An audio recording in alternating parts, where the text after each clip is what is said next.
knowledge base was far behind Lucinda. The technician said that his children could operate. There was no complexity to this. Surely the core issue is that you should have shuffled the team.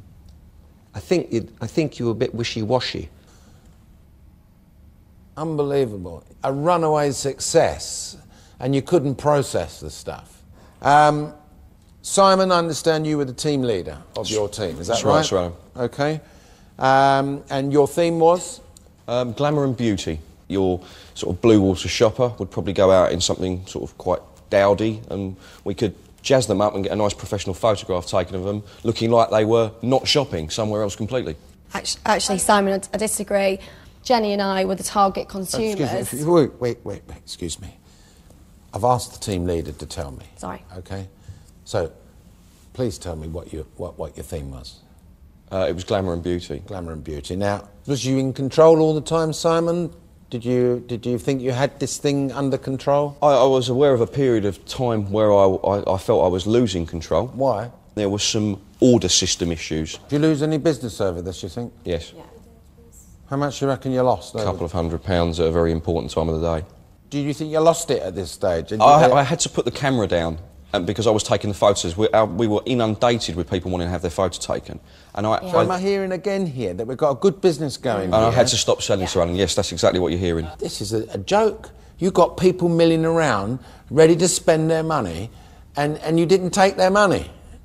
Margaret, let's hear the financial side of Renaissance. Well, Renaissance, Simon's team, spent £577.23. They took £503.42, so they made a loss of £73.81. A loss? You had all those people buzzing around you there, you had the opportunity, and you made a loss. Incredible. Nick, let's hear about Alpha. Well, Alpha spent £592.93. They took £738, providing a profit of £145.10. Oh, thank God for that. Well done. Now, in return for this, I have arranged a treat for you today, which is actually a private yacht, which is going to sail you to the Isle of Wight, moor up, and then you're going to have a dinner on board. OK? Very well done. Off you go. Have a nice time. Sales guys, well done. Good job. A loss. You had it in your grasp. You blew it. Interestingly enough, I've got to go off now. I'm going to have lunch with the Prime Minister. Talk amongst yourself, and I'll see you back in this boardroom when I get back. OK? Off you go.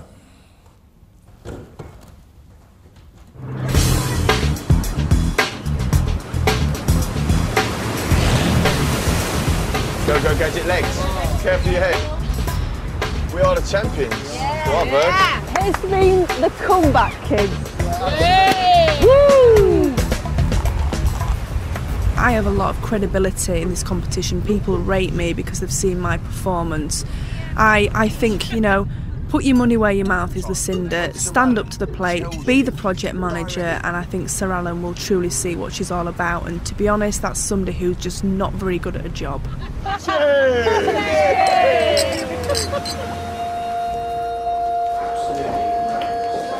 going to make some eggs on toast.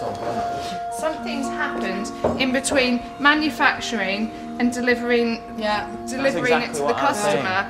Something's happened there for us to have, for it to be such a surprise when we were in the boardroom, and I'm thinking, yeah, we've got this one in the bag, and then not only to find that we haven't got it in the bag, but we've made a fucking loss. Did you feel that my face thought we had it in the bag yesterday lunchtime? Because I was petrified. It was a communication problem, that's what it was. That's all it boils down to.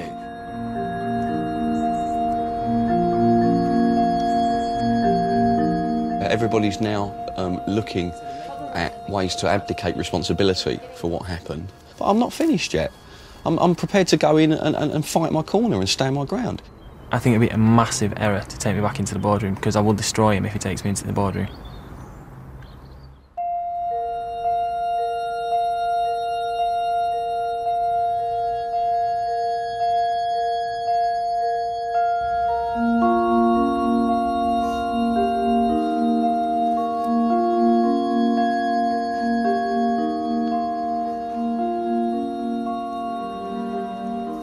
can go through to the boardroom now.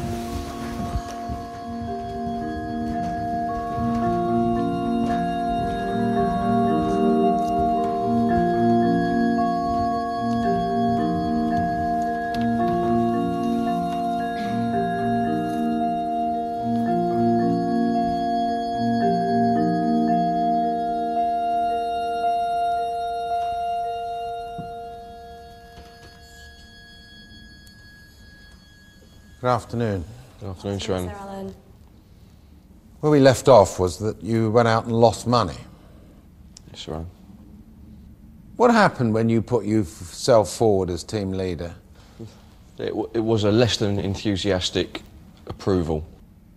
I think as a group, we're all, from living with Simon, we're all very conscious that he's an emotional person. He's incredibly passionate and motivated.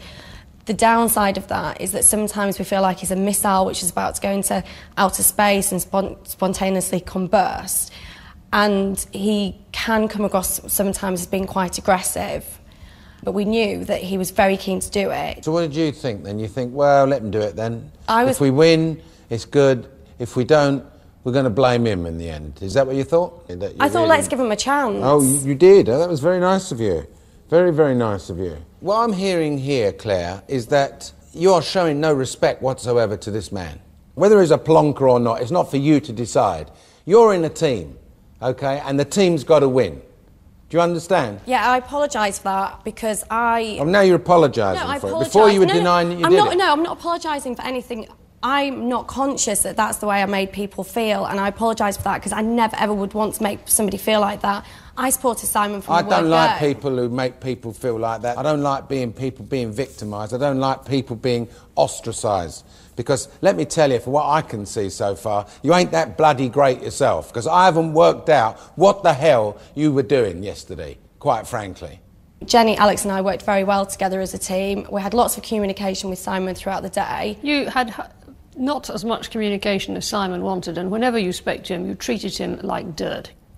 Apologise. I didn't want to come across that way, and I wasn't conscious of Simon, being that way. When this subgroup went off, yeah, Alex, Claire, and Jenny. Yep. How did you contact them? I wanted to appoint a sort of second in command. I wanted something coherent, so I asked Alex to step up and do that. And I think Alex felt I was looking for someone to immediately blame if it went wrong. He was less than enthusiastic that I was the project manager. Is that right? No, that's not right at all. My point was that don't dilute out too much of what you're doing. I had no problem with doing it, and the conversation just moved on, and then he said, OK, but you did have a problem. Alex! Yes, ma'am. I was there. I didn't step back from it, I just simply said... You stepped so far back from it, you were practically out of the room. Why'd you make a loss? We made a loss because we couldn't deliver the goods. Why couldn't you deliver the goods? Panic set in around about 10:30, and according to Margaret, she believes it lasted at least to 1 o'clock, nearly 3 hours. You could see that on the shop floor. You surely would have seen that on the shop floor. Did you feel this at all? I had absolutely no idea that there was all this, catastrophic situation. What were you doing, Claire?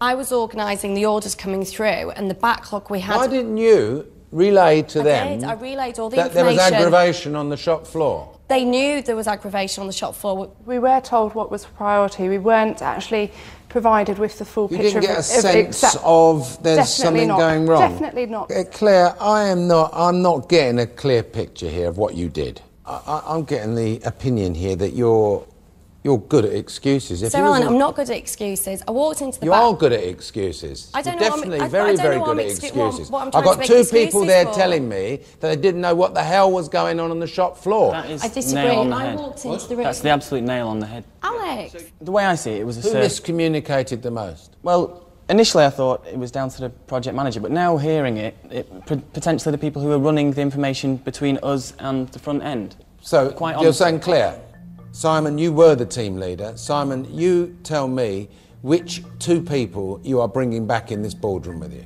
Alex and Claire. Alex and Claire. OK.